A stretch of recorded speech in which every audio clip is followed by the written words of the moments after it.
ನಂಬಿಕೆ. ಈ ನಂಬಿಕೆ ಅನ್ನೋ ಪದವನ್ನು ಕೇಳಿದರೆ ನನಗೆ ತುಂಬ ನಗು ಬರುತ್ತೆ. ಯಾಕಂದರೆ ನನ್ನವರು ಅಂತ ನಾನು ಅಂದುಕೊಂಡವ್ರೆ ಈ ನಂಬಿಕೆ ಅನ್ನೋ ಪದನೇ ಸುಳ್ಳು ಮಾಡಿಬಿಟ್ರು.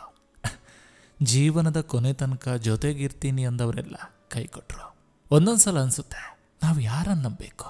ಎಷ್ಟೋ ಜನ ನಮ್ಮ ಜೀವನದಲ್ಲಿ ಆಟ ಆಡಿ ಹೋಗ್ತಾರೆ, ನಮಗೆ ಮೋಸ ಮಾಡ್ತಾರೆ. ನಾವು ಯಾರನ್ನ ನಮ್ಮವರು ಅಂತ ತಿಳ್ಕೊತೀವಿ, ಅಂಥವರೇ ನಮಗೆ ನಮ್ಮ ಜೀವನದಲ್ಲಿ ಮರೆಯಲಾಗದಂಥ ಪಾಠ ಕಲಿಸಿ ಹೋಗ್ತಾರೆ.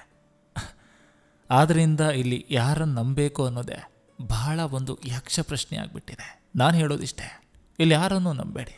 ನಿಜ, ನಿಮ್ಮ ಮೇಲೆ ನೀವು ನಂಬಿಕೆ ಇಡಿ. ನಿಮ್ಮ ಮೇಲೆ ನಿಮಗೆ ನಂಬಿಕೆ ಇದ್ದರೆ ನಿಮಗಿಂತ ಶಕ್ತಿವಂತರು ಈ ಪ್ರಪಂಚದಲ್ಲಿ ಯಾರೂ ಇಲ್ಲ. ಕೊನೆ ಪಕ್ಷ ನಿಮಗೆ ಯಾರನ್ನಾದರೂ ನಂಬಲೇಬೇಕು ಅಂತ ಅನಿವಾರ್ಯತೆ ಬಂದರೆ ದಯವಿಟ್ಟು ನಾನು ಹೇಳೋದಿಷ್ಟೇ, ಮೂಕ ಪ್ರಾಣಿಗಳ ಮೇಲೆ ನಂಬಿಕೆ ಇಡಿ. ಯಾಕಂದರೆ ಯಾವ ಕಾಲದಲ್ಲೂ ಕೂಡ, ಯಾವ ಸಮಯದಲ್ಲೂ ಕೂಡ ಆ ಪ್ರಾಣಿಗಳು ನಿಮ್ಮ ನಂಬಿಕೆಗೆ ಮೋಸ ಮಾಡಲ್ಲ.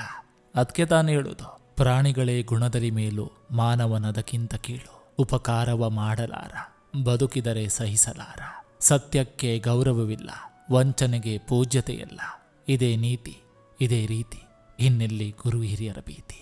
ಲೈಫಲ್ಲಿ ಯಾರಾದರೂ ಬಂದು ನನ್ನ ಹತ್ರ ನಾನು ಆ ವ್ಯಕ್ತಿಯನ್ನು ತುಂಬ ನಂಬಿದ್ದೆ, ನನಗೆ ಮೋಸ ಆಯಿತು ಅಂತ ಹೇಳಿದರೆ ನನಗೆ ತುಂಬ ಕೋಪ ಬರೋದು. ಯಾಕಂದರೆ ನಂಬಲಾರದಂಥ ವ್ಯಕ್ತಿಯನ್ನು ನೀವು ನಂಬಿದ್ದು ನಿಮ್ಮ ಮೊದಲನೇ ತಪ್ಪು ಅಲ್ವಾ?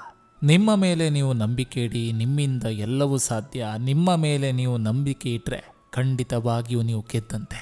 ಏನಂತೀರಾ ಸಜ್ಜನ ಬಂಧುಗಳೇ?